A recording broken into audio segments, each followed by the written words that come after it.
Hello students. तो हमारा जो चैप्टर चल रहा था इकोनॉमिक्स का चैप्टर 1, उसका पार्ट 1 हमने कवर किया था। तो आज हम कवर करने वाले हैं पार्ट 2। जो चैप्टर का नाम था वो था story of village Palampur. Palampur गांव की कहानी हम समझ रहे थे।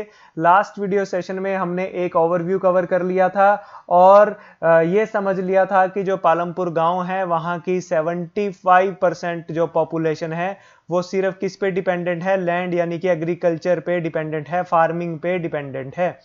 तो उसी चीज को आज कंटिन्यू करते हैं, देखते हैं कौन कौन सी ऐसी और चीजें हैं जो पालमपुर में है, हमें जो देखने को मिल रही हैं उनसे हमें क्या सीखने को मिलेगा। हम पढ़ रहे थे फार्मिंग इन पालमपुर के बारे में। तो हमने पढ़ा था कि जो हमारे पास लैंड है वो फिक्स है और उसी लैंड के ऊपर, फिक्स लैंड के ऊपर, वो लैंड बढ़ नहीं सकता। जो कृषि योग्य भूमि है वो फिक्स है और उस पर 75% लोग निर्भर हैं। So is there a way one can grow more for the same land. अब आपको मैंने लास्ट क्लास में बताया था जब एंड होने वाला था कि अगर लैंड फिक्स है तो फ्यूचर में कोई ना कोई पॉपुलेशन भी बढ़ेगी। या ये कह सकते हो कि आज अगर एक फादर है, उसके पास ये लैंड है और उसके 3 बच्चे हैं, अगर ये लैंड फिक्स है, ये लैंड बढ़ नहीं सकता, तो कल जब फादर नहीं रहेंगे उनके जो तीनों बेटे हैं उनके बीच में भी यही लैंड बंटेगा, यही लैंड डिवाइड होगा। तो जब तक फादर हैं फिर भी शायद घर का खर्चा चल रहा है इस लैंड से, बट फ्यूचर में जब वो 3 बेटों में डिवाइड हो जाएगा और लैंड वो एक ही रहेगा तो उससे तो इन तीनों का ही अपने घर का गुजारा करना बहुत मुश्किल हो जाएगा। तो हमें कुछ ना कुछ ऐसा सोचना पड़ेगा कि लैंड तो सेम रहेगा, वो तो फिक्स है, लेकिन क्या उस पर जो हम प्रोडक्शन कर रहे हैं, जो खेती कर रहे हैं, उसमें और चेंजेस ला सकते हैं हम। तो यही चीज हमने पढ़नी है। तो इसके बारे में पढ़ते हैं। पहले हम देखते हैं कि पालमपुर जो है उत्तर प्रदेश के एक गांव की तरह ही रिजेंबल करता है, यानी कि पालमपुर के जो भी हमने फीचर बताए हैं वो उत्तर प्रदेश के गांव की तरह है। ऑल लैंड इज कल्टीवेटेड इन पालमपुर। पालमपुर में जो भूमि है वो सारी भूमि पर हम क्या कर रहे हैं, कृषि कर रहे हैं। ड्यूरिंग द रेनी सीजन, यानी कि खरीफ की फसल जब लगती है, आपको याद रखना है खरीफ की फसल कब लगती है, जब रेनी सीजन आता है, बारिश का सीजन आता है। उसमें यहां पे क्या लगता है, ज्वार बाजरा। ये सारे छोटे छोटे एमसीक्यूज निकल सकते हैं, यहां से क्वेश्चन आ सकते हैं, ध्यान से समझना। कौन सी स्टेट के किसी गांव से मैच करता है, उत्तर प्रदेश की, इस पे आ सकता है।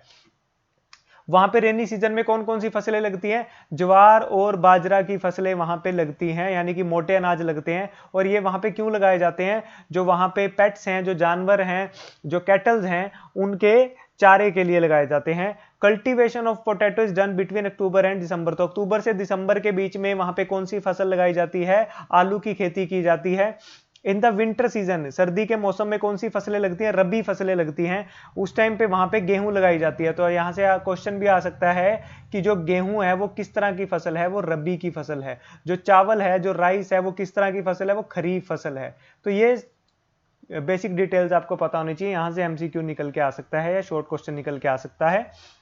After keeping wheat for family consumption, surplus wheat, surplus मतलब एक्स्ट्रा, अपनी जितनी आपको, आपने गेहूं लगाई, जितनी आपको चाहिए उसको आपने अपनी फैमिली के लिए रख लिया।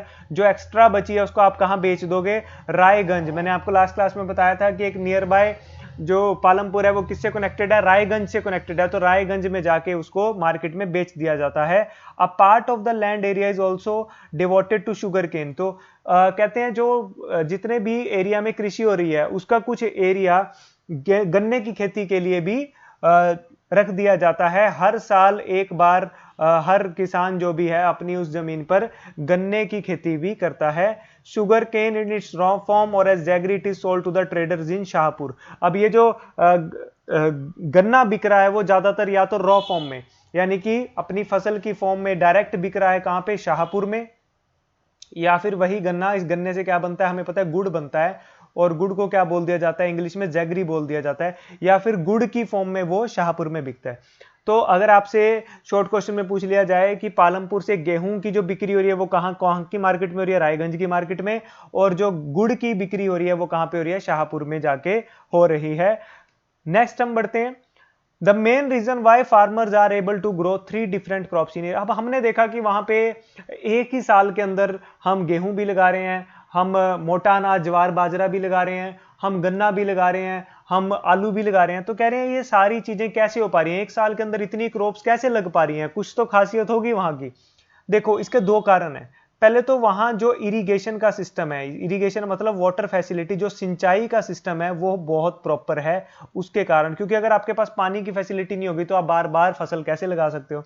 दूसरा वहां पे इलेक्ट्रिसिटी है, तो जो पहले पर्जियन व्हील चला करते थे अब उनको ट्यूबवेल ने रिप्लेस कर दिया है। पर्जियन व्हील आपको इस फोटो में देखने को मिल रहा होगा कि ऐसे ऐसे घूमता रहता है, बाल्टी में पानी आता रहता है, फिर वो इस पाइप पे डलेगा, इस पाइप से फिर वो खेतों पे जाएगा, यानी कि ये तो बहुत लॉन्ग और हार्ड प्रोसेस है। इसके बेस पे आप ज्यादा फसल नहीं उगा सकते क्योंकि ये बड़ी टाइम कंज्यूमिंग है। उसी तरफ आजकल क्या चल पड़े हैं, क्योंकि हमने क्या पढ़ा था, पालमपुर में इलेक्ट्रिसिटी का कनेक्शन अच्छा है, वहां सारे विलेज जो है इलेक्ट्रिसिटी से कनेक्टेड है, वेल डेवलप्ड गांव है। इलेक्ट्रिसिटी के कारण वहां पे अब ट्यूबवेल है, ट्यूबवेल के कारण अच्छी सिंचाई की फैसिलिटी है, यानी कि अच्छा पानी फसलों को मिल जाता है, इसलिए एक साल में 3-3 फसलें उगाई जाती हैं। तो अगर आपसे क्वेश्चन पूछा जाए कि किस तरह से पॉसिबल हुआ कि पालमपुर में इतनी फसलें एक साल में लगाई जा रही हैं, तो आप कैसे कहोगे कि वहां पे वाटर फैसिलिटी बड़ी प्रॉपर है और इलेक्ट्रिसिटी का भी बहुत हेल्प है इस चीज में। मल्टीपल क्रॉपिंग, यानी कि अब मल्टीपल क्रॉपिंग के ऊपर भी क्वेश्चन आ सकता है कि मल्टीपल क्रॉपिंग किसे कहते हैं। मल्टीपल काफी ज्यादा, क्रॉपिंग मतलब फसल। To grow more than one crop on a piece of land during the year is known as multiple cropping. जो चीज हमने अभी पालमपुर के बारे में पढ़ी, जब एक ही लैंड के ऊपर एक साल में कई तरह की फसलें उगा दी जाती हैं, एक से ज्यादा फसलें लगाई जाती हैं, उसको हम बोलते हैं multiple cropping. It is the most common way of increasing the production on a given piece of land. अब हमने क्या कहा था कि हमारे पास लैंड तो फिक्स है, लेकिन एक साल में अगर हम एक ही फसल लगाएंगे तो फिर तो घर का गुजारा चलना बहुत मुश्किल है। तो मल्टीपल क्रॉपिंग के सहारे हम अपनी प्रोडक्शन को, यानी कि उत्पादन को बढ़ा सकते हैं। कैसे बढ़ा सकते हैं कि हम उस पे एक फसल लगाएंगे, जैसी वो कटेगी फिर उसी सीजन के अकॉर्डिंग, कि उस टाइम ये देखेंगे हम बारिश का सीजन चल रहा है तो उसके अकॉर्डिंग फसल लगा देंगे। तो इस तरह कई तरह की फसलें हम लगाएंगे। All the farmers in the Palampur grow at least 2 main crops. Many are growing potato as the third crop in the past 15 to 20 years. वो कह रहे हैं कि जितने भी किसान हैं पालमपुर गांव के, वो 2 मेन फसलें तो लगाते हैं, जैसे कि ज्वार बाजरा में से एक लगा ली और एक हमारी गेहूं लगा ली। उसके बाद वो एडिशनली कुछ लोग लगाते हैं, कुछ नहीं भी लगाते, तो वो पिछले 15-20 साल से एक थर्ड क्रॉप लगा रहे हैं, पोटैटो। 2 मेन क्रॉप्स में ये नहीं आती। मेन क्रॉप्स में कौन कौन सी आती हैं कि ज्वार बाजरा और गेहूं तो लगी रही है, साथ में कभी कभी कोई कोई किसान आलू वगैरह की खेती भी कर लेता है। नेक्स्ट बढ़ते हैं, मॉडर्न फार्मिंग मेथड्स की यहां पे बात हो रही है। द अदर वे टू, अब हमने एक तरीका तो ये पढ़ लिया, अब हम कौन सा तरीका पढ़ रहे हैं कि एक ही लैंड से कैसे ज्यादा प्रोडक्शन की जा सकती है। अब लैंड हमारा क्या है, फिक्स है, लेकिन प्रोडक्शन को बढ़ाना है। एक तरीका तो हमने क्या देखा, पहला तरीका हमने देखा कि हम एक साल में कई तरह की फसलें लगाएंगे, इससे प्रोडक्शन बढ़ेगी। दूसरा तरीका है मॉडर्न फार्मिंग मेथड यूज करके, यानी कि जो फार्मिंग खेती करने के पुराने तरीके हैं उनको बदलकर अगर हम नए तरीकों का इस्तेमाल करें। अभी ये नए तरीके क्या होते हैं, इनको पढ़ लेते हैं। The other way to increase production is to use modern farming method for higher yield.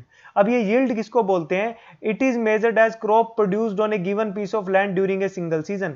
एक सीजन में एक लैंड के ऊपर जितनी क्रॉप की प्रोडक्शन होती है, दोबारा बता रहा हूं, एक सीजन में यानी कि एक ऋतु में एक लैंड के ऊपर जितनी ज्यादा प्रोडक्शन होती है, फसल प्रोड्यूस होती है, उसको हम वहां की यील्ड बोल देते हैं। तो कहते हैं इस यील्ड को बढ़ाने के लिए कई तरह की मॉडर्न फार्मिंग मेथड आजकल यूज हो रहे हैं। Till the mid 1960 the seed used in cultivation were traditional one and relatively low yield. Traditional seeds needs less irrigation, farmers used. अब कहते हैं 1960 तक जो वहां पे जो सीड्स यानी कि जो बीज यूज हो रहे थे वो ट्रेडिशनल बीज थे, वो आम बीज थे जो आम एरिया में आसपास की मार्केट में इजीली मिल जाते थे। बीज किसके, फसल के बीज, उन्हीं को लगा दिया जाता था। अब वो बीज कुछ ऐसे होते थे उन्हें पानी की भी जरूरत कम पड़ती थी, और खाद के लिए भी नेचुरल खाद का, यानी कि जैसे गाय वगैरह के गोबर का इस्तेमाल किया जाता था, या और फर्टिलाइजर्स के लिए भी नेचुरल चीजों का इस्तेमाल किया जाता था, ना कि केमिकल्स का इस्तेमाल किया जाता था। अब उसके बाद क्या हुआ, 1960 के आसपास ग्रीन रेवोल्यूशन आया, इसको हरित क्रांति भी बोल देते हैं। अब आपके लिए यहां से क्वेश्चन है, सभी लोग कमेंट करेंगे कि फादर ऑफ ग्रीन रेवोल्यूशन किसे बोला जाता है। सभी लोगों को इसका आंसर देना है। इस वीडियो सेशन को देखने के बाद कमेंट में आपका आंसर आ जाना चाहिए। Who is called as the father of green revolution, ये सबके लिए असाइनमेंट है, ठीक है। तो 1960 के आसपास ग्रीन रेवोल्यूशन आता है। ग्रीन रेवोल्यूशन आने से क्या होता है, बेसिकली एक तरह के हाई यील्ड वैरायटी सीड आ जाते हैं, एक तरह के नई वैरायटी के बीज आ जाते हैं जिनको HYV हाई यील्ड वैरायटी बीज बोला जाता है। ये बीज इतने ज्यादा प्रोडक्शन को चेंज कर सकते हैं कि अगर लैंड वही रहेगा लेकिन उसी लैंड पे हमने जो बीज पहले लगा रहे थे हमने उनको बदल दिया, अब हमने उनकी जगह नए बीज लगा दिए, तो इनसे प्रोडक्शन जो है, उत्पादन जो है वो बहुत बड़ी मात्रा में बढ़ जाएगा। कैसे बढ़ जाएगा अब हम भी देखने वाले हैं। HYV seeds promise to produce much greater amount of grain on a single plant. तो वही एक फसल जो पहले जितनी प्रोडक्शन देती थी उससे कई गुना ज्यादा प्रोडक्शन देगी। वही गेहूं जो पहले लगाते थे, आज हम नए तरह के बीज से वही गेहूं लगाएंगे तो आज प्रोडक्शन ज्यादा होगी। As a result the same piece of land would now produce far larger quantity of food grain that was possible earlier. जो बात मैंने अभी बताई वही लिखी हुई है। HYV seeds however needed plenty of water and chemical fertiliser and pesticides.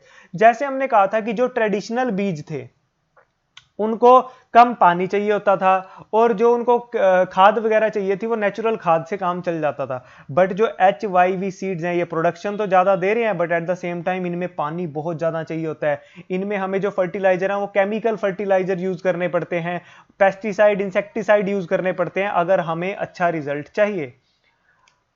अब देखते हैं कि हायर यील्ड वैरायटी के जो सीड्स हैं इनसे और क्या क्या हो रहा है। Higher yield were possible only from a combination of HYV seeds, irrigation, chemical fertilisers and pesticides.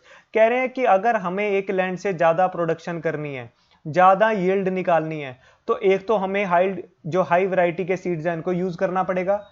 ज्यादा पानी की रिक्वायरमेंट होगी, अगर नहीं है तो आप नहीं लगा सकते। केमिकल फर्टिलाइजर और पेस्टिसाइड्स की रिक्वायरमेंट होगी, अगर ये चीजें में से एक भी चीज नहीं है तो आप खेती नहीं कर सकते इन बीज से।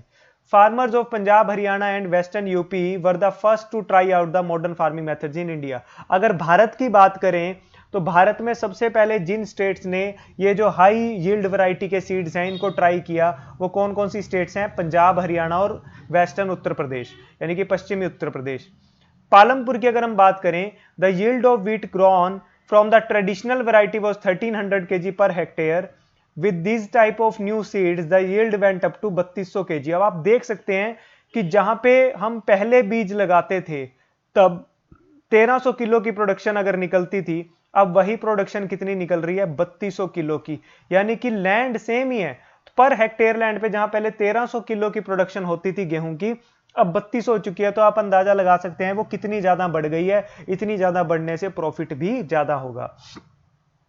There was a large increase in the production of wheat. Farmers now had greater amount of surplus wheat to sell in the market. तो अब किसानों के पास ज्यादा व्हीट बचती है, ज्यादा गेहूं बचती है कि वो मार्केट में जाके बेच सकें। तो ये जो सारा नई वैरायटी के सीड्स आए, केमिकल फर्टिलाइजर आए, पेस्टिसाइड्स आए, ये सारा कब हुआ? ये ग्रीन रेवोल्यूशन के आने से हुआ। तो ये जो क्वेश्चन मैंने दिया इसका आंसर आपने जरूर देना है। Who is called as the father of green revolution? हरित क्रांति के पितामह किसको बोला जाता है? हिंदी में ये क्वेश्चन रहेगा आपके लिए जो हिंदी मीडियम के बच्चे हैं। नेक्स्ट है, अब हमने कहा कि हम लैंड के ऊपर नई तरह की यील्ड, जो नई तरह की वैरायटी के बीज जो यूज कर रहे हैं, क्या जो हमारा लैंड है इनको वो सहन कर पाएगा? Will the land sustain? Land is a natural resource and it must be use carefully. अब आपको पता है जो हमारे लैंड है, जो भूमि है, वो प्राकृतिक संसाधन है, वो नेचुरल रिसोर्स है। हमें इसे बड़े आराम से इस्तेमाल करना चाहिए क्योंकि ये ऐसा नहीं है कि ये कभी खराब नहीं हो सकता, ये भी खराब हो सकता है। अगर ये हो गया, अब आपको पता है जितनी हमारी सारी एक्टिविटीज हैं, चाहे वो खेती है, चाहे वो बिजनेस है, हर इस लैंड के ऊपर चल रहा है। अगर ये लैंड में क्वालिटी ना रही तो हमारी हर चीज क्या हो जाएगी? फ्यूचर जनरेशन के लिए खत्म होती चली जाएगी। Scientific reports indicate that the modern farming methods have overused the natural resources base. अगर साइंटिस्ट रिसर्च की बात करें तो उससे यह सामने आया कि जितनी हम मॉडर्न फार्मिंग के मेथड्स को यूज तो कर रहे हैं बट इनसे हम जो लैंड है उसका ओवर यूटिलाइजेशन कर रहे हैं, जिससे उसकी क्वालिटी डाउन हो रही है। In many areas green revolution is associated with the loss of soil fertility due to increase use of chemical fertiliser.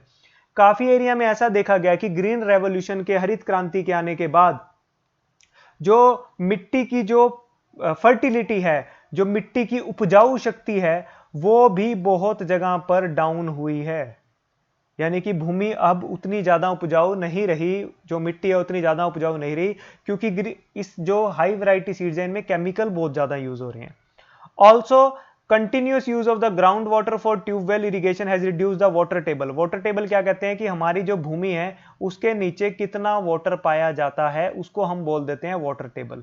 Water table का होना बहुत जरूरी है। इसी वाटर से ही आप क्या कर रहे हो, जो आपका ट्यूबवेल है इसी वाटर टेबल के पानी को ही वो बाहर निकाल रहा है। अगर ये वाटर टेबल भूमि के नीचे डाउन चला गया तो फ्यूचर में हमारे पास पानी की कमी हो जाएगी। तो कहते हैं कि अब हमें पता है हाई यील्ड वैरायटी सीड्स को पानी बहुत चाहिए, उसके लिए हमने ट्यूबवेल लगा दी और लगातार पानी निकाल रहे हैं, यूज कर रहे हैं, लेकिन इससे जो भूमि का पानी का लेवल है वो भी डाउन जा रहा है, जो कि फ्यूचर के लिए खतरनाक साबित हो सकता है। Environmental resources like soil fertility and ground water are built up over many years.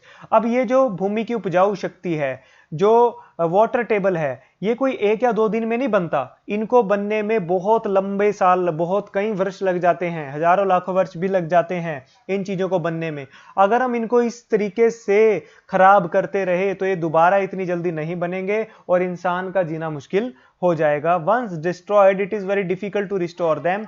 We must take care of the environment to ensure future development of agriculture. अगर हमें फ्यूचर में भी हमें पता है कि कृषि तो हमेशा ही रहेगी, कृषि नहीं होगी तो हम खाना कहां से खाएंगे। अगर हम चाहते हैं फ्यूचर जनरेशन के लिए भी हम इसको बचा के रखें तो हमें इस लैंड को प्रॉपर तरीके से यूज करना सीखना होगा। Chemical fertilisers provide minerals which dissolve in the water and are immediately available to the plants. जो भी केमिकल फर्टिलाइजर्स हम यूज कर रहे हैं वो पानी में घुल जाते हैं। मान लो इस लैंड के ऊपर आपने केमिकल फर्टिलाइजर डाल दिए, आपकी खेती तो हो गई, लेकिन वो केमिकल फर्टिलाइजर खत्म नहीं होंगे, वो इसी भूमि के अंदर मिल जाएंगे, नीचे जाके वाटर टेबल जो है उस पानी में जाके भी मिल जाएंगे। These may not be retained in the soil for long. They may escape from the soil and pollute ground water. वो पानी में मिल जाएंगे, पानी से वो नदियों में चले जाएंगे, बारिश के पानी में चले जाएंगे, फिर वो नदियों में मिल जाएंगे, लेक्स में मिल जाएंगे। तो वो क्या करेंगे, सारे पानी को पोल्यूट करेंगे, सारे पानी में केमिकल मिल जाएगा और वो केमिकल जो समुद्री जीव हैं, जो पानी में रहने वाले जीव हैं, उनके लिए भी घातक साबित हो सकते हैं। Chemical fertiliser can also kill bacteria and other micro organism in the soil. अब सोइल के अंदर बैक्टीरिया और माइक्रो ऑर्गेनिज्म का बहुत रोल है, वो भी सोइल की फर्टिलिटी, सोइल की उपजाऊ शक्ति को बनाने में हेल्प करते हैं। ये जो केमिकल फर्टिलाइजर है ये उन्हें भी मार रहे हैं, इससे भी सोइल की जो क्वालिटी है वो डाउन हो रही है। This means some time after their use the soil will less fertile than ever before. तो इससे हमें ये पता चल रहा है जब हम केमिकल फर्टिलाइजर्स को यूज तो कर रहे हैं, बट इनको यूज करने से धीरे धीरे धीरे भूमि की जो उपजाऊ शक्ति है वो खत्म होती चली जा रही है। Therefore cost of cultivation will also increase. अगर ऐसा ही होता रहा, भूमि की उपजाऊ शक्ति खत्म होती रही, तो फ्यूचर में हमें जो आज प्रोडक्शन कर रहे हैं, मान लो आज आप 1000 किलो की प्रोडक्शन कर रहे हो, फ्यूचर में सेम लैंड से 1000 किलो की प्रोडक्शन करने के लिए आपको और additional chemical, fertiliser, insecticide, pesticides, कई तरह की चीजें इस्तेमाल करनी पड़ेंगी।